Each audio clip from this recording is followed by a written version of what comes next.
She's uncontrollable around other dogs and unmanageable, and it's hard, right? So.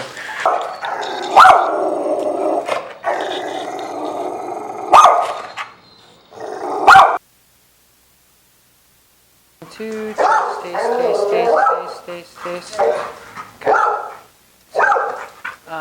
Is that my leash? Yeah, let me take her.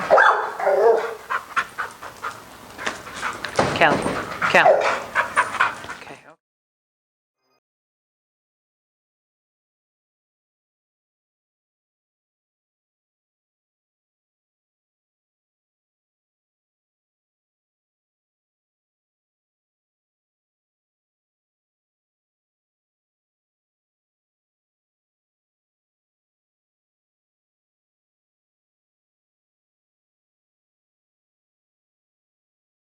Hard, right? So we're going to talk about your relationship with the dog, because that's where that's stemming from, okay? So that's what we're going to work on today, okay? So what I'm going to do is I'm going to work her a little bit. It's her first session, right? Yes. Okay. So I haven't worked her yet. I got a little slip collar on her, so I'm going to work her a little bit and see how we do. I'm going to take the harness off, okay? Kelly, sit. Right now what I'm noticing is she's having a real hard time calming herself down. Okay, so if it's typical for her, that's probably the main reason why she's so reactive to other dogs, is because she's so bonkers, and you can't get her down to a good state of mind to think clearly, like us. Like if we get stressed or overwhelmed or overworked, and we're like that all the time, we'd never be able to think clearly, right? So that's the kind of state of mind she's in. And I want to address that because I think that that's really where you're getting a lot of your reactivity stuff. Lack of control, lack of calmness from her. Those two coming together will create an unbalanced dog. But we can control that. So what I'd like to do is put a micro prong on her, because it's going to give me a lot more control over her. So she is... she's very strong. So the slip lead I have is going to redirect, but it's not going to get her attention. So if Kelly, come. Kelly, come. No, she's flipping me off. Nope. Does the same thing to me. Come. Yep. So I need to be able to get her attention in a way that she understands. So the prong collar is mimicry of teeth. All it does is it mimics dog's teeth. It's one of the most natural dog tools you could possibly use on the planet. It helps us get to the dog really quick, efficient, effective, fast. Yes, you. Sometimes the slip collars work really well if they're super sensitive to the pressure. She's not. She's very intense. So I want to pop one of those on, if that's okay. So we switched to the prong because I have to be able to redirect her back to me. Because of her size and her strength, the slip collar was just kind of working against me because she's so strong and she's so big. It wasn't allowing me to give her that, hey. It was kind of just the, hey. So it wasn't really doing anything. You know what I mean? I adore working with because they're so eager to work and so eager to please, but some of them are like so sensitive and others are like just bulletproof. And it's just, you know, it's like the different variances in so many different breeds. But anyway, Kelly, come. Good girl. Huh? Kelly, sit. Good sit. Okay, heel.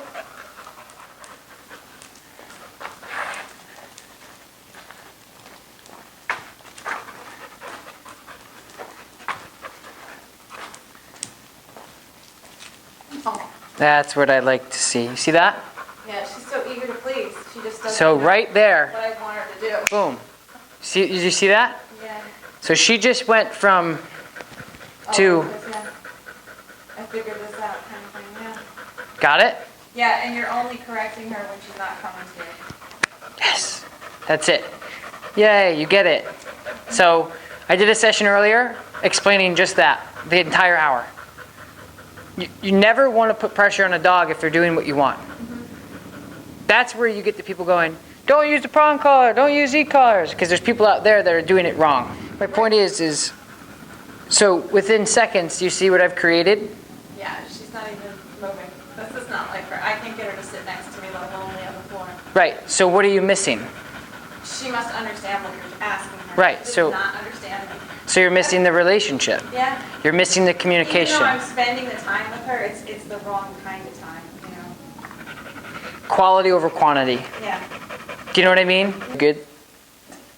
So, moving forward, it's extremely important for you to understand and grasp what had just happened. You could have went to 100 other trainers and they might not have used the prong collar. I just put the prong collar on to communicate to her in a different way, and you're seeing stuff out of your dog for the better that you've never seen in your entire life. Yeah, that's... Ever. I don't recognize her right now. Right, for the better. Right, if you were here, she'd be running around this room jumping and barking. Right. So this is an advocacy for not only pit bulls, but it shows you how important it is to be educated on the equipment you use.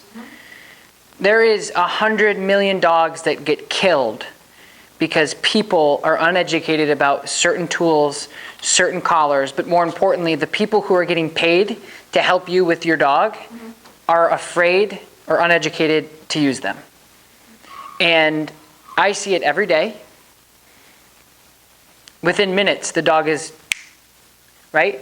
So I spend a quarter of my year, almost half of my career every year to just study. All I do is I go out and I watch dogs. I live with wolves. I live with wolf puppies. I live with all these animals to learn from them. You know how they talk? Through their teeth. Oh, their teeth out, yeah. Right. Their body language, yeah. So I can show you videos of wolf puppies ripping each other apart because they're playing. And they communicate through their teeth. What do we do as humans when we see that? We go up and we say, oh my gosh, don't. Oh yeah, they were. So they're going, I'm just playing with my brother. Yeah. And I can't believe it. yeah, the important part is to understand that dogs speak a certain language and they talk with their mouth. They communicate with their mouth. Either they're happy, they're sad, they're mad, they're upset, they're stressed, they're hurt. They talk with their mouth. They grab you. And they're now we're going to bring Callie out in front of a couple other dogs waiting outside the facility. And her owner is very nervous because this is her first session. This is her first time around other dogs. But we take control of the situation and she does great.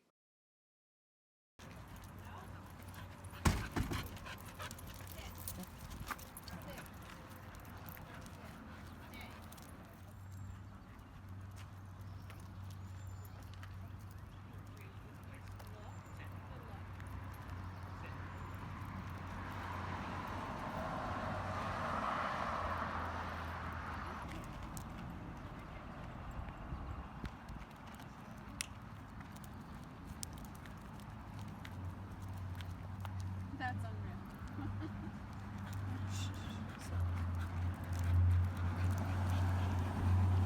Back up, Taylor.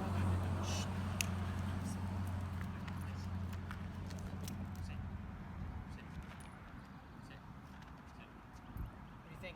Did you know you can hold on to her? No. Wait, my heart's going a mile a minute right now. Please don't let her go. She's the only dog that doesn't come to me. I will. Oh my god.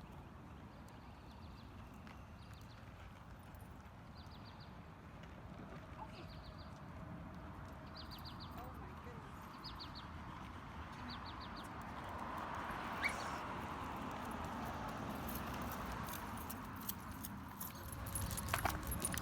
Callie, shh. Natalie, Natalie.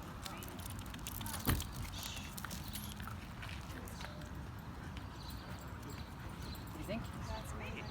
Pretty cool, right? You're gonna make me cry. That's awesome. So do you understand what we did? Yeah. So it wasn't the dog acting bad. No, I knew it was.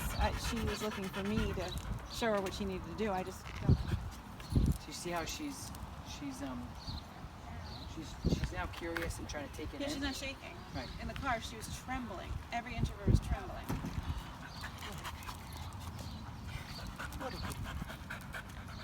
So we created balance through clear, crisp, healthy communication. Yeah, in what? 20 minutes? Yeah. That's amazing. I mean this in the most respectful way when I say this, but you're not human. Oh my goodness. Kelly, let's go. Good girl. Follow.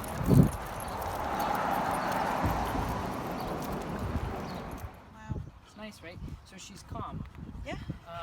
And now we can train, right? So that's where, this is the part where we need to start training. Okay. So many other people try to go in and tell the dog what to do and train. Right, it's just the wrong state of mind. Now you've Right. got her attention. Well, and we had not the best down, and we didn't have a good communication because she was so wound up, you couldn't tell her anything. And so that's where people make the mistake, is they say, okay, let's train.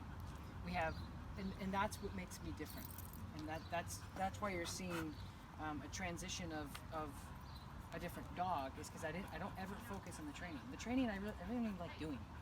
I'm not really a trainer. I just know how dogs work and how their minds work, and got to be able to do it on the Well, I mean, that's what I was looking for when I was researching online and came across you. I was looking for, I kept putting the word behaviorist in. Yeah. Because, you've got all these people that say that they're trainers and